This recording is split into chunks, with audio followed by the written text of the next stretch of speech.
समांतर भुज चौकोन आपल्याला काढायचा आहे. म्हणून आपण आकृती काढताना सुरुवातीला समांतर भुज चौकोनाची आकृती काढूयात. समोरासमोरच्या बाजू त्याच्या समांतर आहे. त्यानंतर याच्यामध्ये आपल्याला ते एकरूप दाखवायचे. मग दाखवण्याचे चिन्ह आपण नंतर करूयात. पहिला पार्ट आहे पक्ष, तो लिहून घेऊयात. पक्ष म्हणजे दिलेली माहिती. आता दिलेली माहिती काय आहे की हा जो चौकोन आहे तो समांतरभुज चौकोन आहे.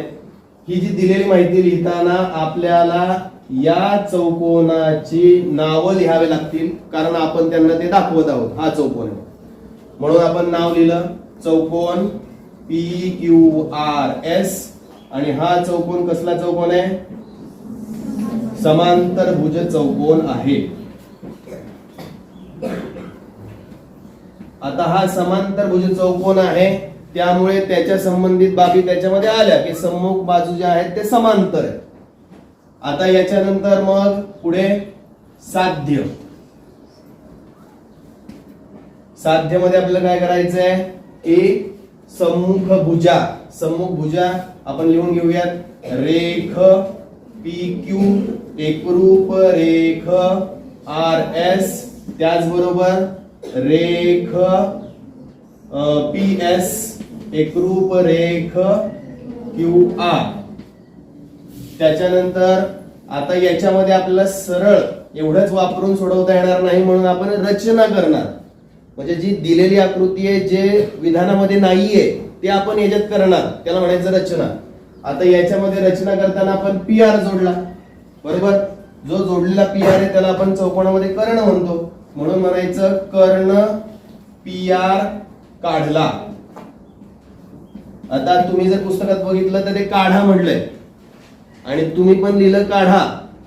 तर मग जो बघत आहे, वाचत आहे, पेपर तुमचा तपासत आहे, त्याने काढायचा का? तुम्ही काढला ना, म्हणून तुम्ही लिहा काढला. समजलं? PR. आता आपण सिद्धतेकडे जाऊयात. याच्यामध्ये एकदम साधी सोपी सिद्धता वापरायची आपल्याला.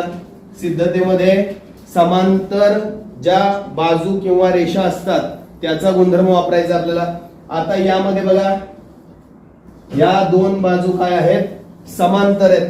समांतरला उभ्या रेषा लिहायच्या असतात. त्यासाठी मग आपण लिहूयात रेख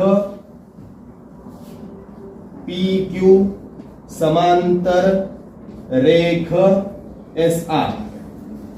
बरोबर. प्रत्येक विधानाला कारण द्यायचं असतं. तुम्ही हे कसं काय लिहिलं? काय कारण याला? कारण याला आहे पक्ष. कारण पक्षामध्ये आपण लिहिलंय PQRS हा समांतरभुज चौकोन आहे, म्हणजे त्यांनीच माहिती दिलेली आहे, हे कारण आपण लिहिले. आता याच्यावरून आपण काय लिहू शकतो? हे दोन समांतर असल्यामुळे काय होऊ शकतं? तर हे दोन समांतर असल्यामुळे हे आणि हे एकरूप होईल. झेड तयार होतो बघा, त्याला व्युत्क्रम कोण म्हणतो आपण. मग तो जो झेड तयार झाला, या दोन कोणांची आपल्याला नाव लिहायचे. आपण एक पहिलं वरचं नाव लिहूयात, मग खालचं नाव लिहूयात, किंवा खालचं पहिल्यांदा लिहिलं तरी चालेल. वरचं नाव काय येईल? SRP. ही नावं लिहिता आली पाहिजेत आपल्याला.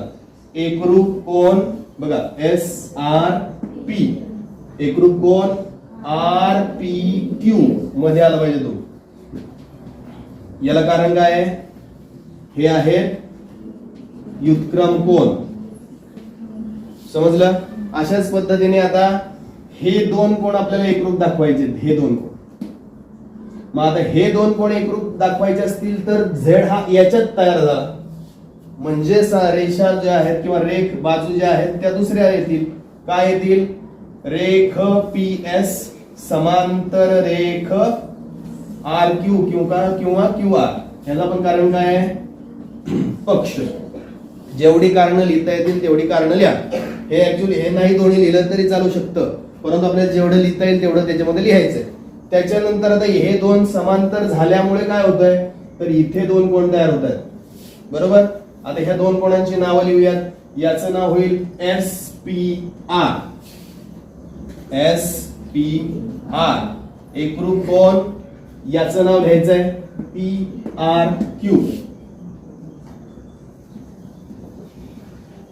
कारण काय आहे त्याला? व्युत्क्रम कोण. झालं. आता हे जे दोन्हीच्या दोन्ही आहेत आपल्याला पुढे जाऊन वापरायचे, म्हणून ज्या वेळेस तुम्ही उत्तरपत्रिका लिहाल त्या उत्तरपत्रिकेमध्ये हे क्रमांक तुम्ही रोमन मध्ये द्या, 1 2 असे द्या, परंतु ते एकाखाली एक सेपरेट दिसले पाहिजेत.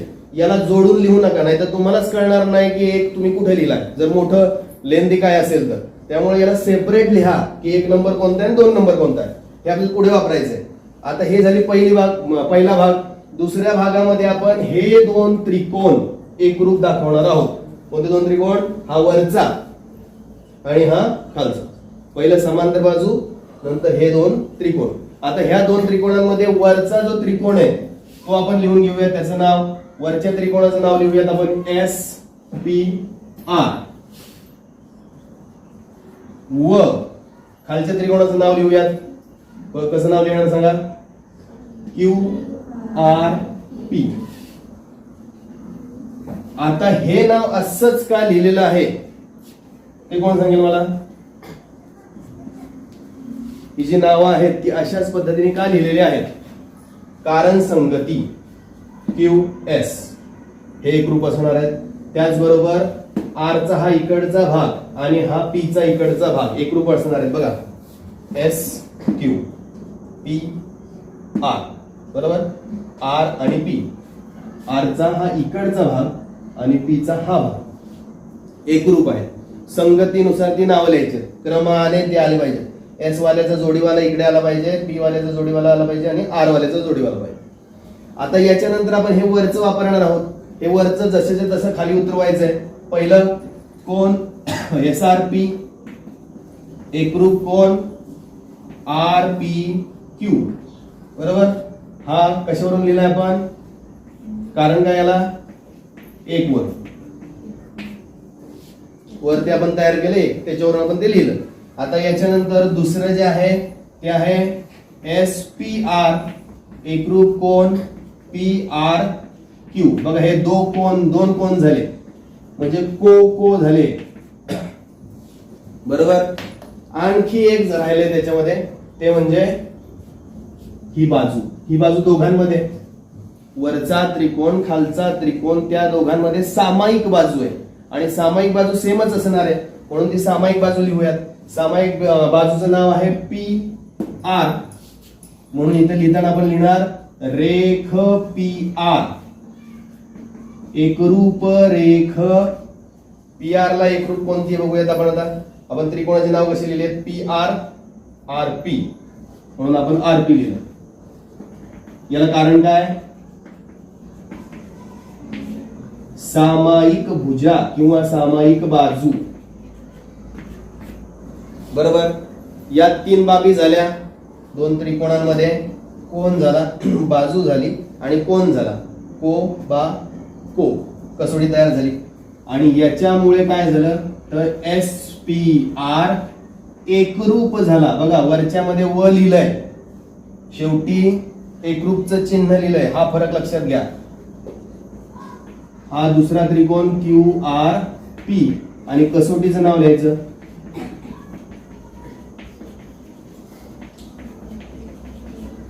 समजलं.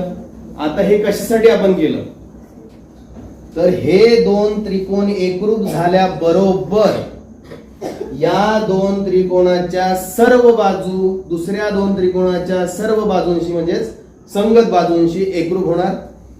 या त्रिकोणाचे जे कोण आहेत संगत कोण म्हणजे हा S. आता इथं आपल्याला दिसत नाहीये की तो एकरूप आहे हे दोघे जण, परंतु आता हे 2 त्रिकोण एकरूप झाल्यामुळे काय झालं, एकरूप म्हणजे सेम झाले. सेम झाले म्हणजे त्यांचे सगळे कोण संगत कोण एकरूप झाले. म्हणजे हा कोण आणि हा कोण पण आपण आता एकरूप म्हणू शकतो. समजलं.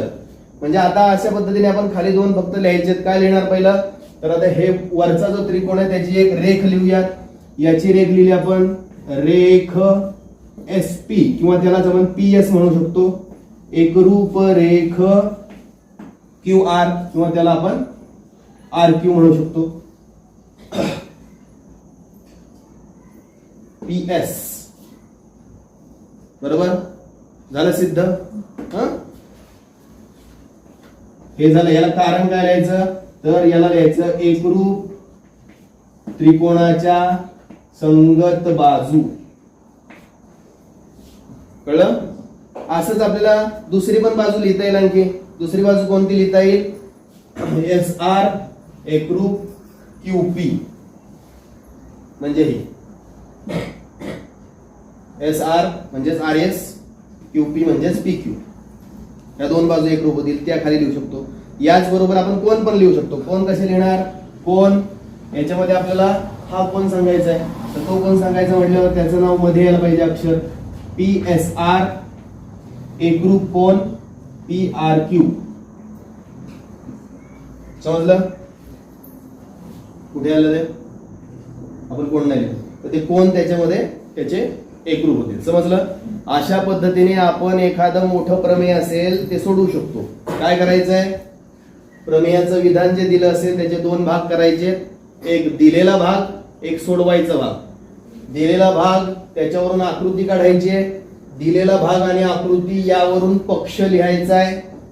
पक्ष लिहिल्यानंतर साध्य हे दुसऱ्या भागावरून लिहायचं की जे सोडवायचा भाग आहे त्याच्यावरून आणि आकृतीवरून साध्य लिहायचं आहे. साध्य लिहिल्यानंतर रचना करताना जर आपल्याला करायची असेल तर प्रत्येक ह्याच्यामध्ये रचना करावी लागत नाही. इकडे काय आता मध्ये जोडलेलं काहीच नव्हतं, मग कशावरून सोडवणार? मग आपल्याला जर दोन त्रिकोण एकरूप दाखवायचे असतील तर दोन त्रिकोण पाहिजेत तिकडे, आणि पाहिजे असल्यासाठी आपण तिथे एक रेषा मारून घेतली. आणि त्यानंतर मग आपण काय केलं तर याच्यामध्ये दोन भाग केले. एक पहिला समांतर बाजू दाखवायच्या व्युत्क्रम कोन लिहायचे, समांतर बाजू व्युत्क्रम कोन. दुसरा भाग कोणता? दोन त्रिकोणांची नावं लिहिली, त्याचे जे तीन आपण त्यातले दोन वरचे लिहिले होते ते लिहून घेतले आणि एक सामायिक लिहून घेतलं. ते दोन त्रिकोण एकरूप झाले, त्यांच्या बाजू एकरूप, त्यांचे कोण एकरूप. तुम्हाला जे पाहिजे ते तुम्ही लिहू शका. समजलं?